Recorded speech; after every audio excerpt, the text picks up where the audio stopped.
Looks like we're live. Hey, everybody. It's good to see you.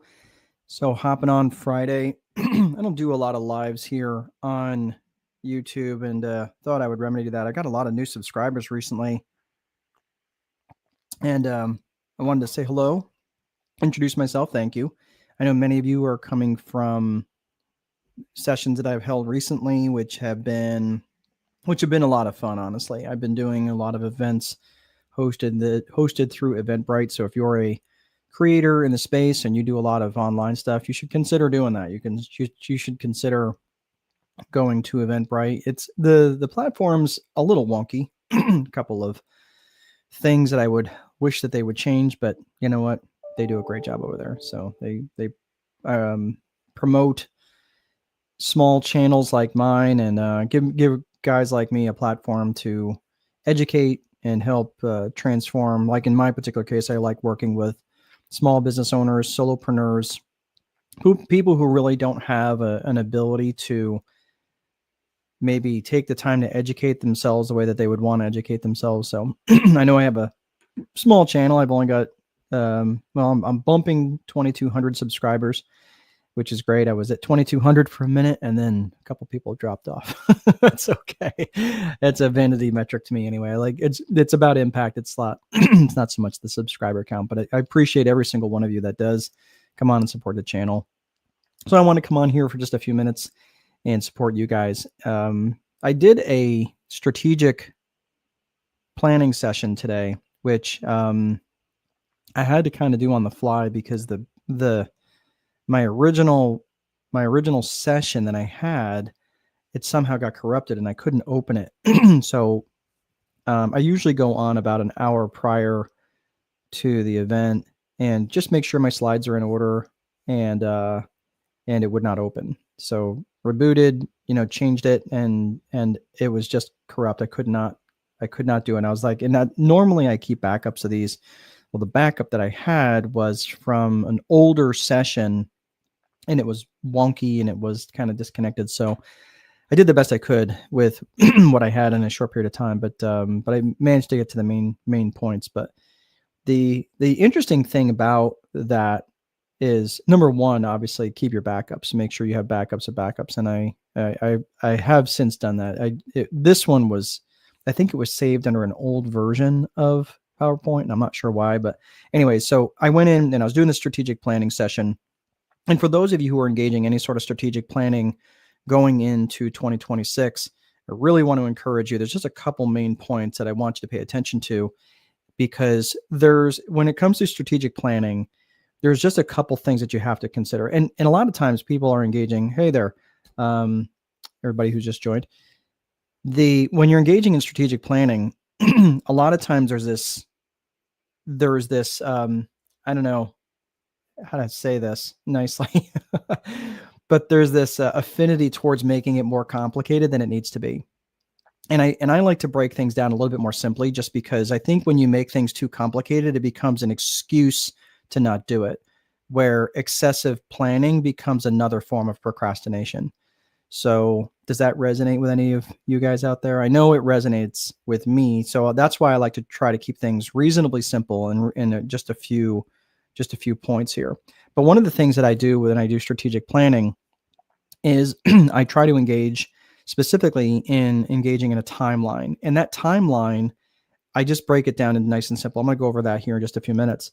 But the thing is that when all of the different things, now, most of the time when I'm engaging in strategic planning, I want to break that down into three main elements around the core purpose, the core values, and the client avatar. And the core purpose and core values and client avatar are defining what is going on specifically in the business. So if you're thinking of that from a business perspective and you're thinking, okay, well, what's the core purpose of the business? That's really important, because if you don't have the core purpose figured out, it doesn't magically get more clear by the time you start conveying that out in your marketing, in your advertising, in your networking, in your conversations with just in general. Like, here's a really good litmus test on that, is start to ask people who are in your immediate circle what it is that you do. And if they can't really answer that in a good way or in a concise way, then you're probably not all that clear in your core purpose. And your core purpose really should be about what specifically you do and what problems you specifically solve. It was interesting. I had a great conversation. This was years ago. I had a great conversation with someone who was an insurance person and they sold insurance, and they had been selling insurance for a really long time. And they got telling me that their neighbor bought insurance from one of their competitors. And I was like, wow, what'd you say? They're like, and they were pretty salty about it. Like, don't you think I sell this type of insurance? And it was like a life insurance policy. And that person never made the connection. The neighbor never made the connection that that person also sells life insurance. I was like, well, whose fault is that? That's not your neighbor's fault. That's your fault, right? So it's just interesting that you have these conversations.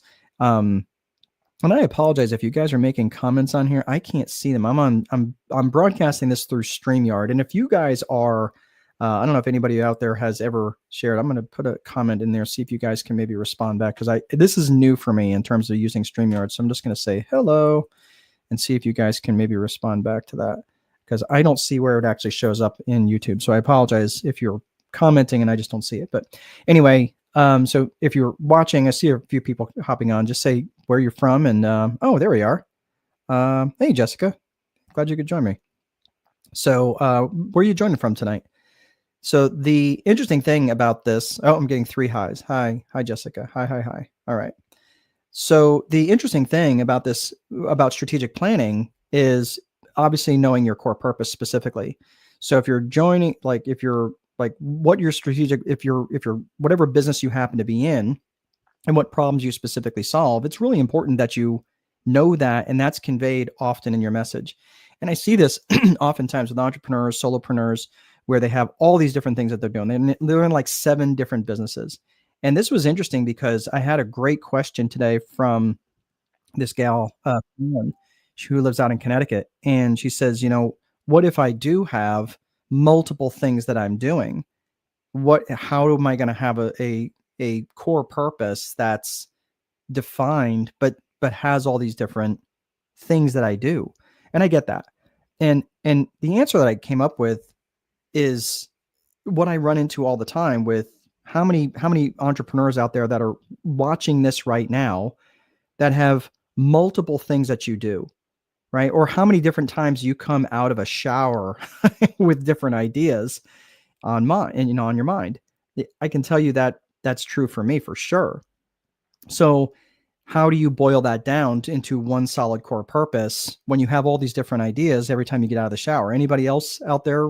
Like, am I the only one? I know I'm not. I see you guys out there, but let me know, like, what kind of ideas do you have from one moment to the next? You have all these different ideas, and that's fine. So when I want you to think about is when you have multiple different core purposes, think about your client avatar. Think of how many different avatar that you might have.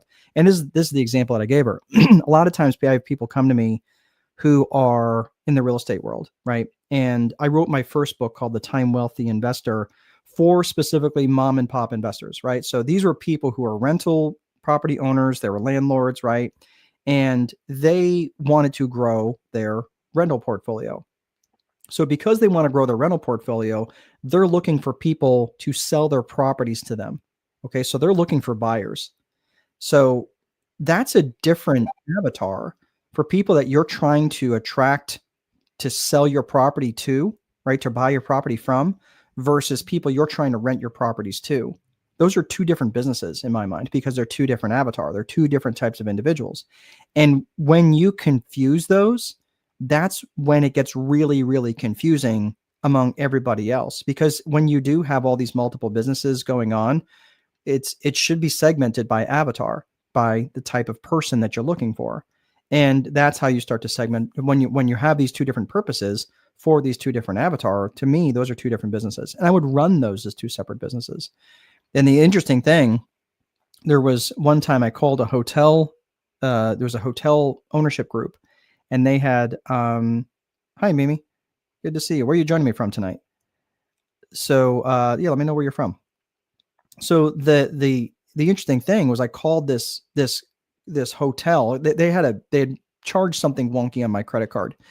So they said, oh, you need to call the main office. So I called the hotel. They said, call the main office. I called the main office, and I'm calling a what was basically a small real estate investment company who handled like all sorts of different in property investments, property management, and they were also overseeing this hotel group. So for a guy like me, I get it. I understand it because I run across those types of businesses all the time. But as an average consumer, I would be extremely confused in terms of who was on, who I was calling at that moment in time. So that's why I would say for you, like, don't be worried about segmenting this up between different businesses. So let's talk about strategic planning for a hot second. So in terms of strategic planning, how are you, what are you specifically looking to do over the next 12, 24, 36 months? I don't agree with planning too far out beyond 36 months, and not saying that you can't have goals out beyond 36 months, but when it comes to like a 12-month or 36-month timeline, I like those short horizons because otherwise it becomes a book that I'm going to write someday, right? I have a book that I'm writing right now, right? Not planning on writing, but I'm writing it right now. And I have to, I'm also in a PhD program, which is right. Like that could take years to finish up. I've got other things that I want to do. I'm looking at maybe starting a mentorship program for people who are maybe don't want full one-to-one coaching at the intense level that I offer. So a mentorship might be something that's a little bit easier for them, certainly lower cost. So something along those lines I'm thinking about doing, right? And that's going to be something between now and the next 12 months. But I don't want to overload myself with these massive goals over the next 12 months that I think I have to get finished. I would rather have a 36-month timeline that has a really, really big stretch goal and a 12-month goal that's definitely more doable, right? So in other words, if what I like to think of as my 36-month goal might be my 5x or 10x, my stretch, and my 12-month goal might be like 20 to 30%. Because realistically, if I'm going to be 20 to 30% more than I am today, that's quite a bit of improvement. Where if I'm looking at 5x or 10x within the next 36 months, that's life altering. And this is where I have found is that most people massively overestimate what they can accomplish in 1 year and vastly underestimate what they can accomplish in 3 or 5 years. And again, I don't like anything beyond a 36-month timeline just because there's too many variables. So this is when I run across people who've got these, crazy, like, oh, that's part of my 10-year plan or part of my 25-year plan. I'm like, dude, you're 60 now. Like, how long are you going to live? So that's why I say, I think the other thing too, is when you have a timeline that's too far out, you can disguise and hide inside inactivity. And it's like having, oh yeah, I want to have 6-pack abs. In 4 years, I'm going to have 6-pack abs. I'm like, really? It's going to take 4 years. Right. So this is the sort of thing when I look at strategic planning. So here, I'll mention this here. I really don't want to make this a big, long video, but the thing that I noticed is that when you have a strategic planning session, I like to think of like the 3-year planning session. And then I put that down in terms of revenues, profits, and metrics. So if I'm looking at this from a business vision perspective, and I'm really creating something that I want, where I'm looking to monetize, and I'm thinking about, okay, in year 3, that means in month 25 to month 36, I want to start to think about what my revenues are going to be in year 3. All right. So between now and 12 months, those are my 12-month revenues, profits, metrics. I don't really worry about year 2, because year 2 is what I'm going to learn. I'm going to apply my learning from year 1 to year 2. So now my year 3 becomes kind of like that, my mid-year goal, right? My 2-year goal. But basically that's where I apply my learning, is in year 2 from what I learned in year 1. So in year 1, I'm going to be putting stuff out there. There's going to be a lot of stuff I'm going to be failing at. I'll give you a great example. For those of you who are like, oh my gosh, I'm so worried about failing. You know what? Let me just tell you something.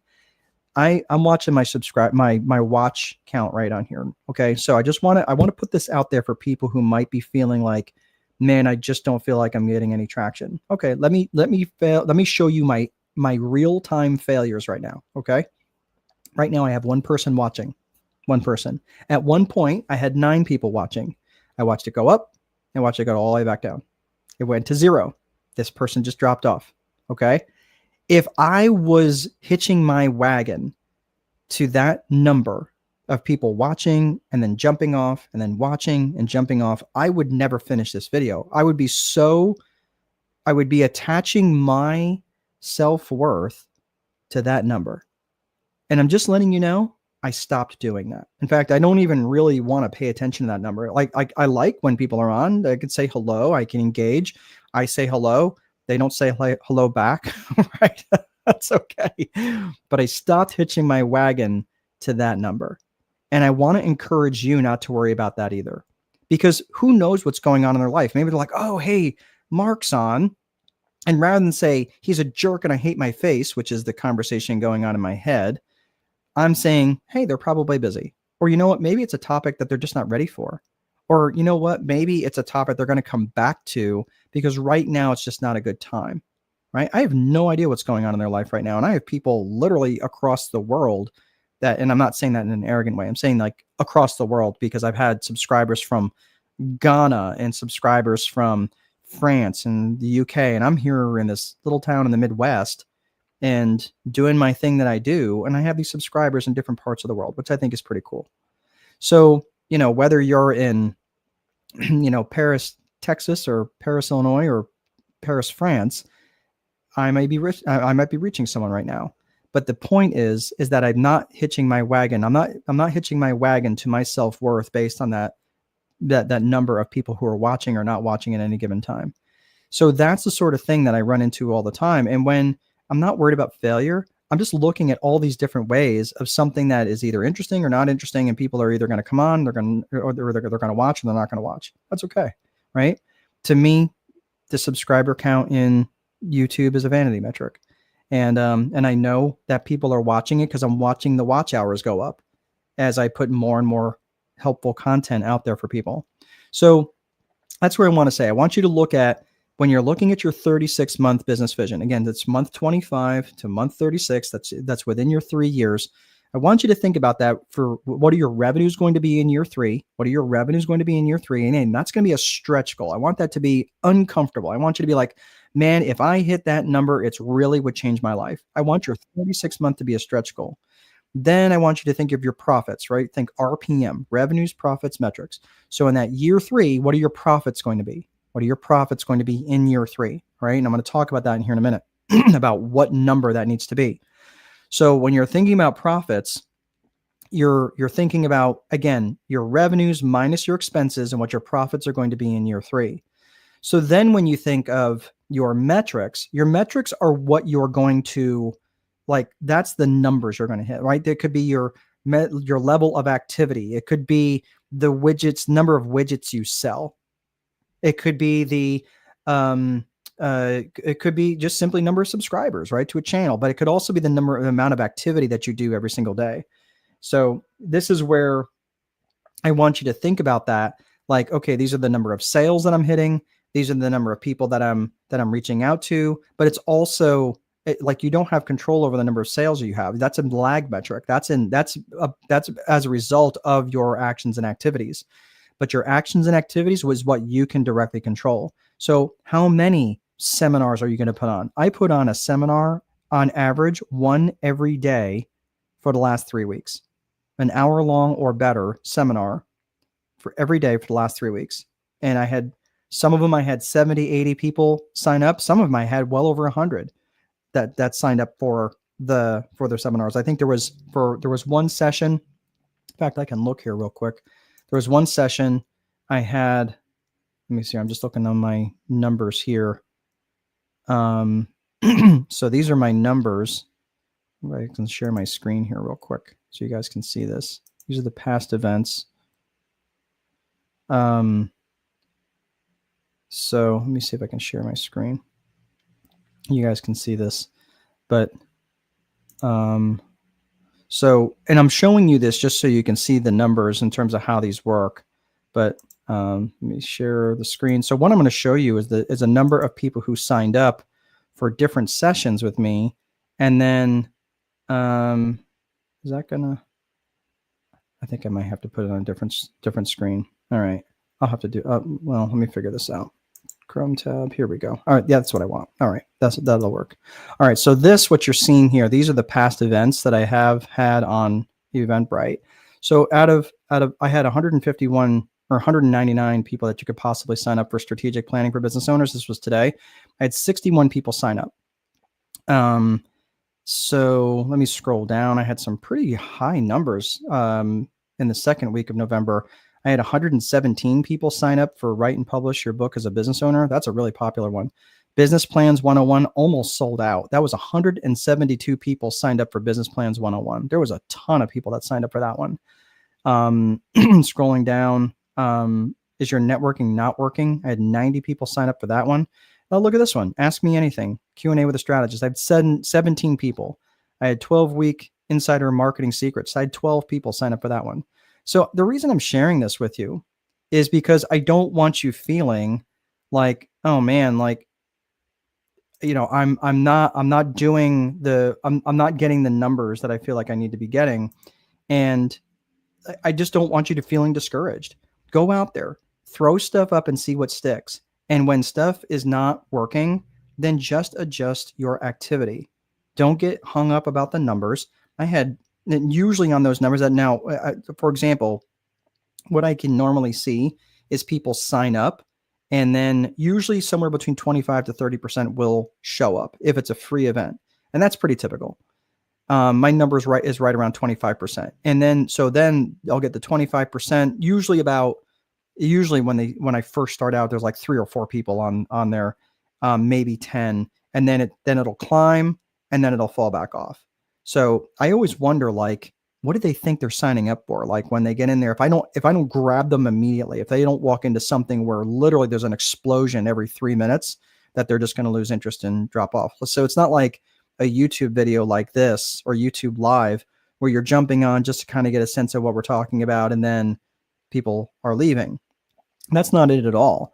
It's like they've signed up for this and then they jump on, they stay for 2 minutes and then they jump off. So I don't see it in real time in terms of who it is, just like in YouTube Live. I have no idea who's jumping on, jumping off. All I know is that all I know is who signed up for it, right? And I can see who actually did join live and who didn't join live. So that's the only thing that I can see. But I can't tell that until even afterwards. And I don't worry about that, right? But what that tells me in real time is that, is the information relevant to them in that moment in time? Is that information interesting to them? Because there's not too long. There's only too boring, or there's only just too just uninteresting.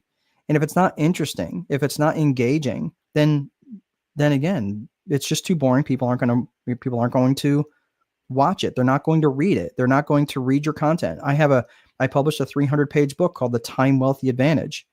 And people like, man, aren't you worried about publishing a 300-page book, you know, around being time wealthy? I'm like, no, because I'm a good writer and people read it and people have read the book. And again, I think I've gotten better as a writer, but shorter books, people want to go to shorter form books because they feel like the attention spans are too low.